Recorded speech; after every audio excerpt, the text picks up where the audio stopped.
What's going on, Doozers, and welcome to another episode of Shadowtopia. It is episode 19. Yeah, 19. That's what it is. Unless I'm wrong. It's okay. Doesn't matter. We're starting off today over in the Industrial District.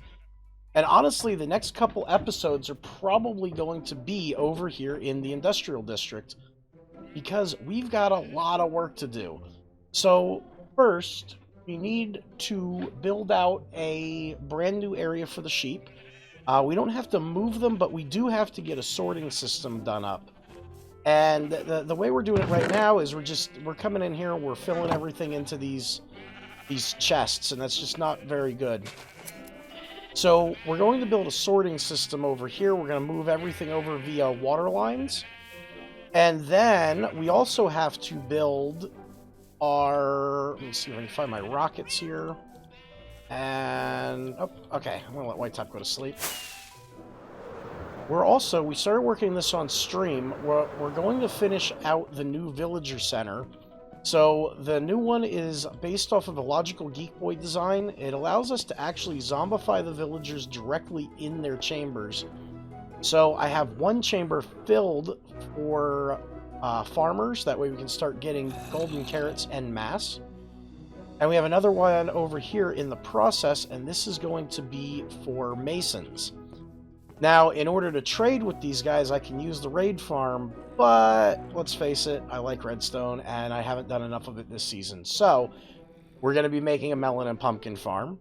I also fixed the creeper farm so that now, look at it, it's actually giving us gunpowder. So, that means that now I need to make a paper farm because zero ticking doesn't work. So, we got a lot of work to do. I'm not going to get it all done in this episode. We're probably going to be over here for the next couple episodes just doing redstone. And you know what? That's okay. It gives me a little bit of a break. Lets me get my head back into the game as far as the redstone stuff, especially with some of the new mechanics. So there's no time like tomorrow, and there's no time like today. Let's get started on this stuff. Alright guys, so White Top is here, and since she and I are co-owners of the sheep farm, she's been giving me a hand. She provided all the extra chests I needed to make the hoppers. So, White Top, here, I'll show you basically what I did here. So, this top hopper right here, right, that one, is the one that we're going to be taking all of the filtering off of. So, if we pop that hopper open right now, you can see that there's 4 pieces of dirt in there that I renamed filter poop. Right, okay. And what we're doing is we are... here, actually I can start... We'll start down here and I'll give you the base explanation. So these redstone torches right here are locking the hopper so that nothing can get through it. Right. When we come up here, we have the comparators, and when the hopper gets full, which is 45 items, is enough for it to output a signal. It'll get that quick. The signal comes down here, and it activates this repeater, which turns off the torch. Gotcha. And that allows items to flow. So now what we need to do is, now that you've been so kind as to go through and get all the colors set up, what we do, and let's see, I grabbed red to start. So this is our red chest here, which means that if I can get into it, there we go. We can put a stack of red wool into that chest, or into that hopper. And what we should see is it should start flowing through. There's red. Right there. Right where I am. Why is red not flowing through?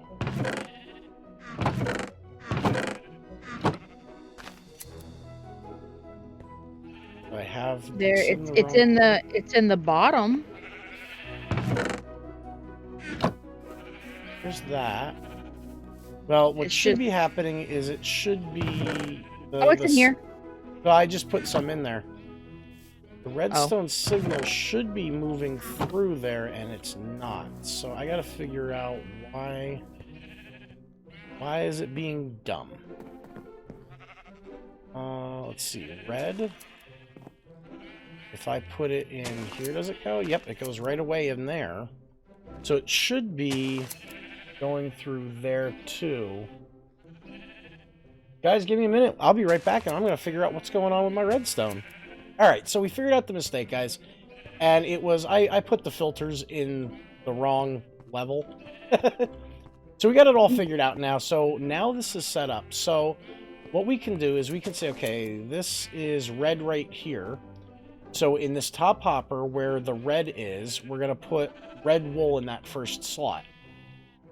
Once it gets more than 41 items in that slot, it'll start dumping it down into the system. So if I came down here, and let's see, we got 24 in here. So let me pop back up here. And if I put the rest of that stack in, you can see that now it's draining out. And it's all coming down into this bottom chest. So these will fill from the bottom up. So now all we got to do is get the different colors of wool and put them in the filter system, and then it's just a matter of building a waterway to get them all here. Yep. Easy. Of course. Yes, of course. All right, guys. We will be back as soon as we have this done. All right, guys. So everything is done. Whitetop and I sat here. We finished up all the redstone. So now we have a quick dispenser down here, pushes all the items up into this water path and into the sorting system. And then Whitetop last night, I had to get off. I had some family stuff I had to take care of, but she actually moved all of the wool from over against that house and into the system. So thank you, thank you, thank you. Yep. So other than that, we are pretty much good to go. We do have an overflow chest down here just in case. I noticed a couple of things were going right through the farm and getting over here and it's getting stuck. So we added an overflow farm. You expect someone to drop random items in it. We added an overflow chest so that we could make sure that only what we want gets sorted and everything else will go here. That way we don't lose anything. Yep. Now, while we're doing that, Whitetop, you were AFKing the creeper farm too, weren't you? Yes, I was. So let me get rid of some stuff in my inventory quick, because my inventory is a disgrace. Let's see. All that.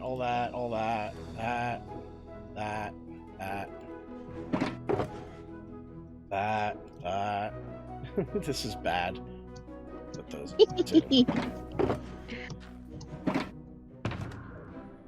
And I do 1, 2. Alright, so I have 2 shulker boxes. And let's go ahead. You'll need them. Oh, whoa. What happened here? Nothing. Carry on. Doge, what did you do? Nothing happened. It's all okay. I fixed it. Doge. It's fine. Relax. He broke the water path. Relax. It's fine.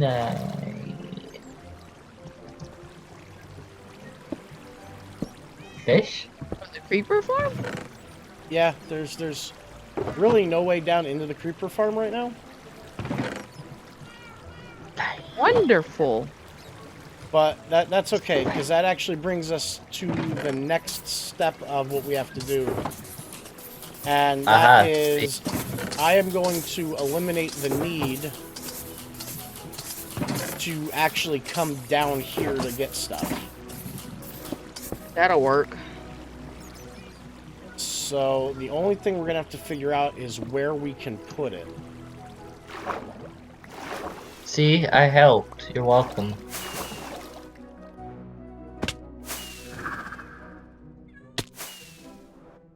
Oh, shoot. Now I'm out of rockets. Doozer, catch.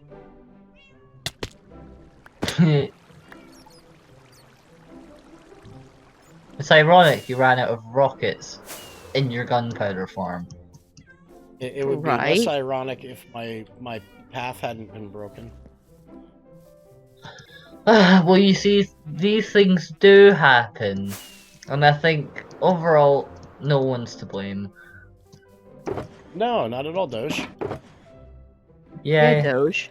Yeah, Doge. Doge. Why? Good job, bud. No, Well I'm done. just saying, I feel Doge. like it's kind of weird how you're saying my name an awful lot in that statement, almost as Doge. if you're accusing me. Which, luckily, I'm completely okay with you saying that because I know it's not true. But, Doge. still. Alright, I get the message. Don't to say it. You're trash everywhere.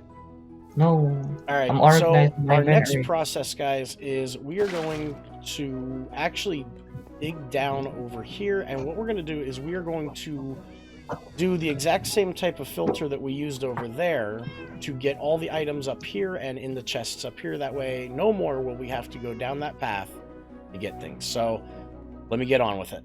Alright, so now we have everything set up. The sorting system is activated for the sheep, and we also have an overflow chest, because I noticed some stuff was getting past the item filters. We've also optimized the storage system now for the gunpowder farm, so I don't have to go down that janky column of water to get down there. Now it just comes right up here. So that makes that a little bit easier to get stuff in. Unfortunately, we have gunpowder, but now we're missing something. We're missing paper.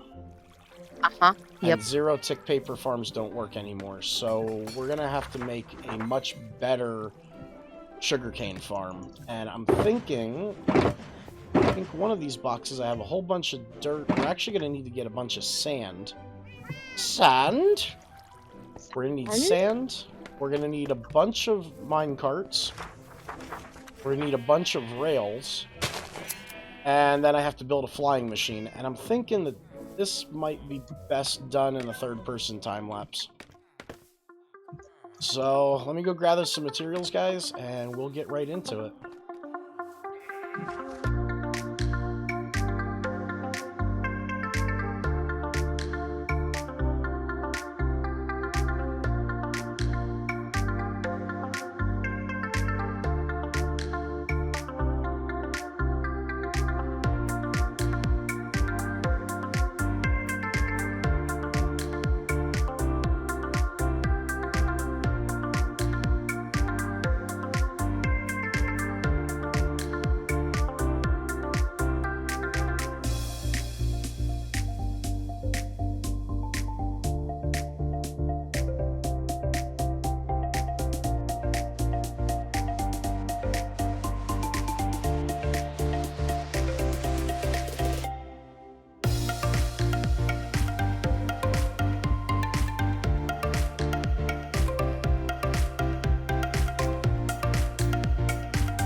And I hope you enjoyed that time-lapse, everybody. It took about 3 days altogether to build this, doing a couple different takes. And you can tell by the daylight and nighttime cycle.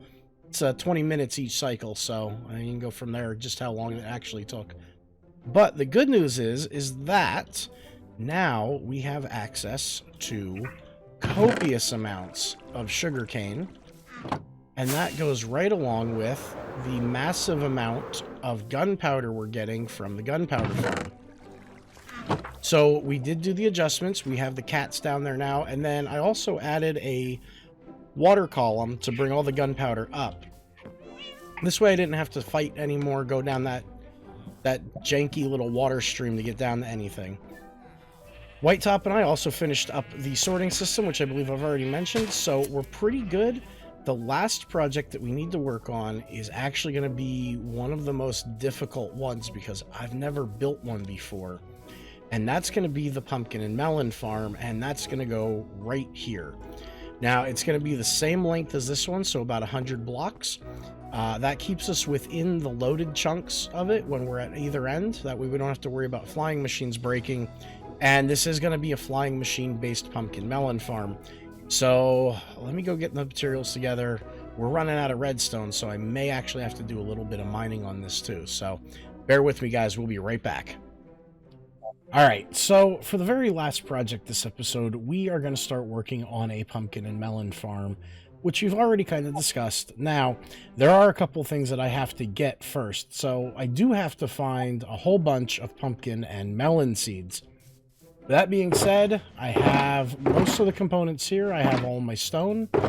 And then after some running around and some hastily made deals, I have redstone again. So we're back in business with that. And we're only about, 10 diamond blocks poor. So we're back in the realm of feasibility. We have a whole bunch of dirt and grass blocks, so we won't need to worry about that. And we're going to be making this 15 wide by 100 long. So this is a pretty big farm. It's going to take me a decent amount of time to do it. I really do apologize for how redstone heavy and time-lapse heavy this episode is. But these are projects we got to get done. And honestly, I can get them all done in 1 week, and I'd rather do it that way. So I'm going to get right into the build. The first part we're going to be building is the actual storage system, the collection for everything. And then we're going to set up how the unloaders and everything work. From there, we're going to get right into the flying machines, and then the rest is going to be simple farm mechanics. It's really just planting crops. So let me start working on this storage system, and we'll be right back. 3, 2. All right, so just like that, all of the redstone bits of this is done. So if you see up top, what we have is we actually have our flying machines set up now, and they're alternating between honey and slime blocks. That way they don't stick together. So each one of these slices is its own flying machine. And then we have the collection system all built. So what'll happen is whenever an item gets put into the hoppers over here, the comparator signal will run through. It'll power the piston. The piston will push the observers in. They'll clock. They'll push all the items down, up, and into the storage units. So now what we have to do is we have to build this farm out about 100 some blocks that way, and yeah, 15 long. So 15 by 100, that's 1,500 blocks if my maths are correct. So yeah, guys, stay tuned because we're definitely going to be time-lapsing this. Here we go!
3, 2.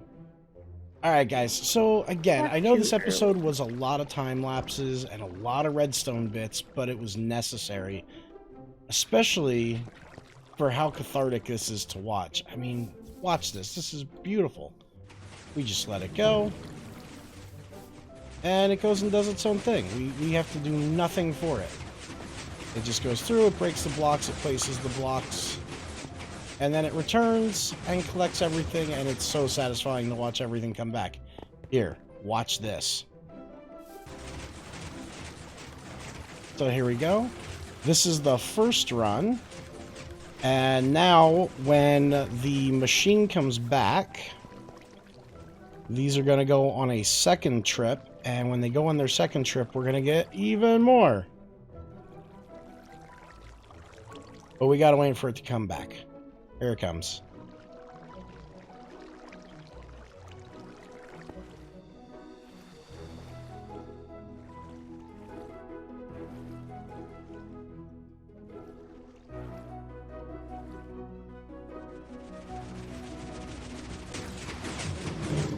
Yep.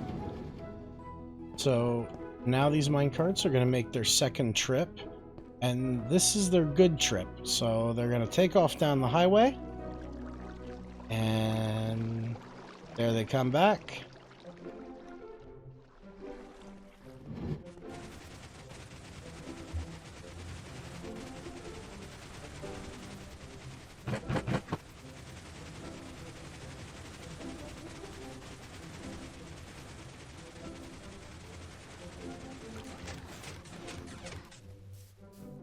So there we go. It is done. Let me go grab some sleep quick, because sleep is a good thing, especially with this area over here. And now we can take a peek in here and see just how we've done. Put all this stuff in here. And we're going to go ahead and empty out these, and we're going to combine it all. So now we should have what equates out pretty much to a full run.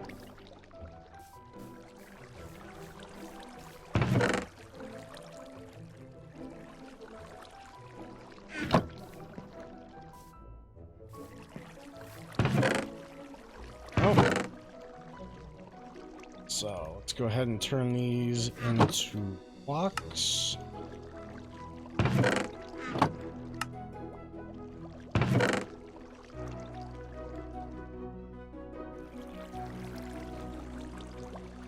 So there we go. Pumpkins, we got 2 stacks in 33, and melons, we got a stack in 39. And then all we have to do is take those and run them over there to the farmers, and we can start trading it out for golden carrots. And I've got the farmers now unlocked at 1 pumpkin and 1 melon per emerald for a trade. So each one of these represents 1 emerald. So this is officially now the quickest way I have of getting emeralds even faster than my raid farm. So bonuses. And guys, I think considering the massive amount of redstone and time lapses, like I said, I know it's been a tedious episode. Thank you for sticking with me through it. And I think this is going to wrap it up until next week. So this is DiamondDoozer, and I'm out.